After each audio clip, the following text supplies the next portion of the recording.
nuestro taller literario súbito. La otra vez, la semana pasada, alguien me preguntó sobre cómo escribir y yo le dije que lo que tenía que hacer era sentarse a escribir, lo cual es, bueno, en realidad es cierto, pero hay mucho más y he dado muchos talleres literarios, entonces pues vamos a avanzar en esto, ¿no? Para escribir tienes que sentarte a escribir, pero para escribir, ¿qué tienes que hacer? Tienes que vivir. Vivir cosas es útil y los que no puedes vivir las tienes que obtener de algún lado. Es necesario leer mucho también. Uno de los lugares donde puedes aprender cosas que no puedes vivir está leyendo. Pero tienes que leer críticamente. Para escribir hay que leer críticamente. Leer, primero que nada, lo propio críticamente, pero leer todo lo que leemos críticamente. Cuando leemos somos a veces muy simples. No me gusta.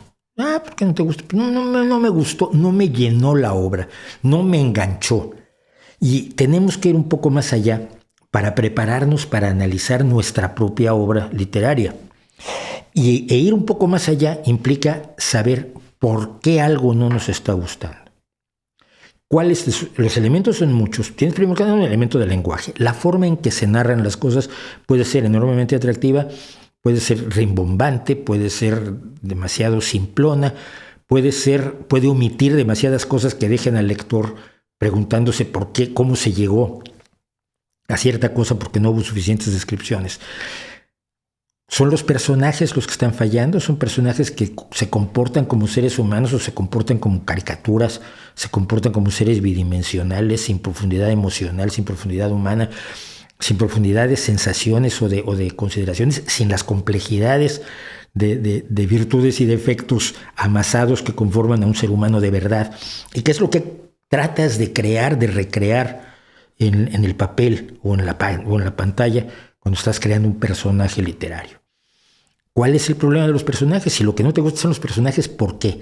¿Dónde están fallando? ¿Y cómo podrían ser personajes que realmente te interesaran? Luego están las situaciones. Hay gente que tiene historias buenísimas. Como escritor pasa esto y pasa muy seguido. Cada vez me pasa menos porque dejé de escribir ficción hace muchos años. Pero te llegaba la gente y decía, es que yo tengo una novela en la cabeza. Y, tengo una vida que es como una novela. Un día te la cuento y escribes la novela. Y lo único que decía uno por favor, no, por favor, no, por favor, no, por favor, no, por favor, no. ¿Por qué? Porque todo el mundo vive sus situaciones intensamente. Vive sus historias con la intensidad que tiene el hecho de que es tu historia. Cuando te enamoras, tú es el amor más importante del mundo porque es el tuyo.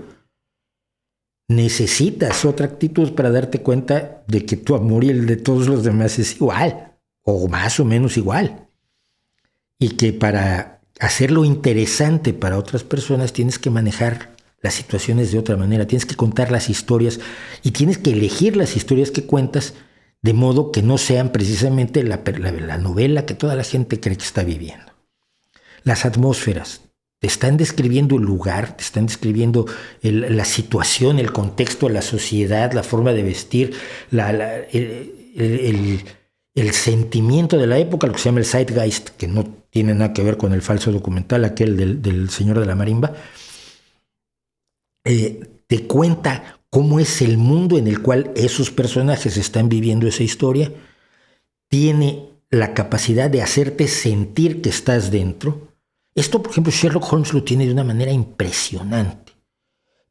Las descripciones que hace de Londres de fines del siglo pasado, de fines del siglo XIX y principios del XX, que hace Conan Doyle son eficacísimas. Tú ves las calles y ves el empedrado en las calles y oyes a los caballos con el carruaje.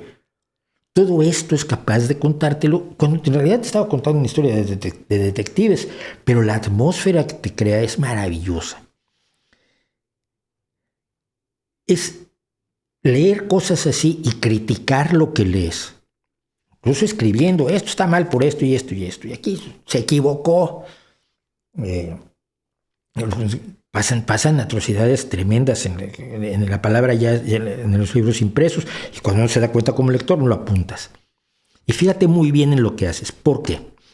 Cuando uno escribe algo, lo que sea, un cuento, 8 páginas, no lo puedes criticar de inmediato. Lo que tienes que hacer es dejar enfriar. Es como pan. El pan no te lo puedes comer recién hecho. te acabas empachando. Lo que uno escribe se guarda en un cajón, se deja pasar 3 semanas, 3 meses, 3 años, lo que sea necesario. Y luego lo sacas y lo lees como si no fuera tuyo. Y todo lo que has criticado en toda la demás literatura que has leído, empiezas a aplicarlo aquí. Estás cometiendo el mismo error, estás haciendo un personaje del que no te gustaría leer, estás contando una historia que te daría igual, o la estás contando mal, estás incluyendo un contexto suficiente para que la gente se sienta que está viviendo su historia, tu historia en su atmósfera, en su sociedad, en su entorno, con su gente, con sus aromas, con sus alimentos, o no. Y esa crítica que aprendes a leer, la aplicas al escribir y entonces pues vuelves a escribir lo que ya habías escrito. Es una de las cosas que decía yo respecto de las drogas. Yo conozco mucha gente que escribía borracho y luego cuando corregía tenía que corregir más de lo que hubiera corregido si no hubiera escrito borracho, ¿no? Todo borracho se siente genio, toda persona bajo la influencia de las drogas se siente absolutamente genial. Luego cuando despierta se da cuenta que lo que hizo era una mierda. Y me ha pasado con muchísimos escritores y lo he comentado con muchísimos escritores. Contando eso, pues esa sería la segunda sesión y a ver si hacemos más de nuestro taller literario súbito, de nuestro taller literario de emergencia.